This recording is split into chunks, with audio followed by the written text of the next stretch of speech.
After the fallout of the previous episode, the situation inside the town no longer feels like simple survival against nightly monsters. It feels like psychological collapse is spreading through every surviving group at once. Boyd appears mentally exhausted, carrying the weight of leadership that is starting to feel impossible to maintain. Randall is slipping deeper into paranoia, reacting to threats that may or may not exist. Julie is emotionally fractured, struggling to process everything she has witnessed. Marielle, once trying to hold things together, now looks just as destabilized as everyone else. Yet beneath all of this visible breakdown, Episode 5 introduces a far more unsettling idea that changes the entire direction of the story. The true danger may no longer be what comes from the forest at night.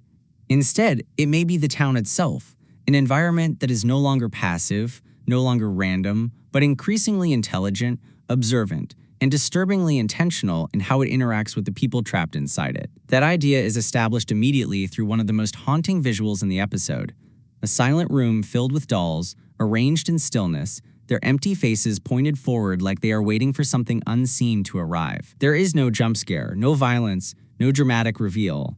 The fear comes purely from observation, from the uncomfortable sense that these objects are not just in the scene, they are part of something that is watching back. And once this opening is placed in context with the rest of the episode, it begins to feel less like a horror image and more like a symbolic warning that the entire town operates under a hidden psychological system that the characters are only beginning to notice. The strength of Episode 5 lies in how it shifts the horror away from physical survival and into emotional deterioration. Earlier parts of the series focused heavily on escaping monsters and surviving attacks, but this episode changes the atmosphere entirely. Everything feels slower, heavier, and more mentally invasive. Conversations between characters no longer flow naturally. Instead, they feel fragmented. I know what we have to do to go home. I know how we can save the children. Interrupted by hesitation and emotional disconnect. Even when people are physically together, they feel psychologically isolated. The camera lingers on silence in ways that feel intentional, almost as if the environment itself is studying how each character reacts under emotional pressure. Lighting feels colder, spaces feel emptier, and every interaction carries a subtle sense of instability. This creates a theory-shifting implication. The town is no longer just a prison of geography, it is becoming a system that actively influences emotional states. And that becomes especially important when analyzing the symbolism behind the dolls, because they represent something far more specific than simple horror decoration. Dolls imitate human life without possessing it. They replicate appearance but lack consciousness, emotion, and internal identity. That concept mirrors one of the most consistent patterns in From, the monsters themselves. The creatures outside behave in ways that mimic humanity, yet something fundamental is missing. Their speech feels rehearsed, their emotions appear fabricated, and their presence suggests imitation rather than true understanding. Episode 5 draws a subtle but clear parallel between these monsters and the dolls, implying that both may represent failed or distorted versions of human identity created or influenced by the town's deeper force. This interpretation becomes even more significant when the focus shifts toward Victor, a character whose entire presence is rooted in preserved childhood trauma. Victor has always existed as someone emotionally suspended in time, surrounded by drawings, toys, and fragmented memories that feel disconnected from normal adult development. Earlier in the series, this seemed like the result of prolonged trauma, but Episode 5 reframes it into something more symbolic. Victor does not appear simply damaged. He appears preserved, as if the town itself has left him unchanged for a reason. This introduces a darker theory. Emotional stagnation may not be accidental inside the town, but rather advantageous to whatever controls it. Characters who remain psychologically fixed or unstable appear more receptive to supernatural influence. Sarah begins experiencing voices that guide her actions. Jade becomes consumed by symbolic patterns and unresolved mysteries. Randall's mental state deteriorates into paranoia and distrust. Tabitha becomes increasingly overwhelmed by visions tied to children and memory. Each of these psychological fractures appears to strengthen their connection to the town rather than weaken it. This suggests a system in which emotional instability is not a side effect. It may be a requirement for deeper influence. The town does not simply break people. It may be shaping them into more receptive emotional states. This idea is reinforced even further through the vision sequences, which behave differently in episode 5 compared to earlier seasons. Previously, hallucinations appeared chaotic, unpredictable, and often violent in their presentation. In this episode, however, they feel structured and controlled. The pacing slows dramatically during vision scenes, dialogue becomes minimal, and the visual tone shifts into something almost ritualistic. Rather than feeling like random psychological collapse, the visions feel like guided experiences, almost as if an unseen intelligence were directing the characters towards specific emotional realizations. This changes the interpretation of the entity entirely. Instead of using fear as its primary method, it may now be using communication through emotional experience. The town is no longer just attacking minds, it is interacting with them. This becomes especially evident through the repeated use of violin music throughout the episode. The violin is not used as a traditional horror cue, but as an emotional signal, often appearing during moments of grief, memory, or emotional exposure. Symbolically, the violin is significant because it produces sound through tension and friction. Emotion is created through resistance. In the context of the town, this becomes a powerful metaphor. Suffering is not incidental. It may be the mechanism through which the town generates meaning or energy.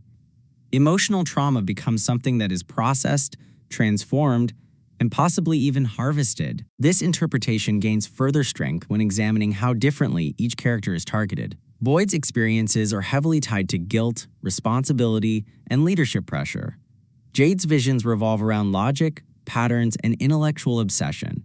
Tabitha is consistently drawn toward imagery involving children and maternal grief. Randall's psychological decline manifests as paranoia and social isolation. These patterns suggest that the town is no longer producing generalized horror. It is customizing psychological experiences based on individual emotional vulnerabilities. It behaves less like an unpredictable force and more like an adaptive intelligence, learning how each person breaks. This leads directly into one of the most unsettling aspects of episode 5, the use of silence. Silence is no longer just the absence of sound. It becomes a form of pressure. Scenes linger without resolution, conversations end abruptly, and moments of stillness stretch unnaturally long. These pauses force characters and viewers alike into uncomfortable emotional exposure.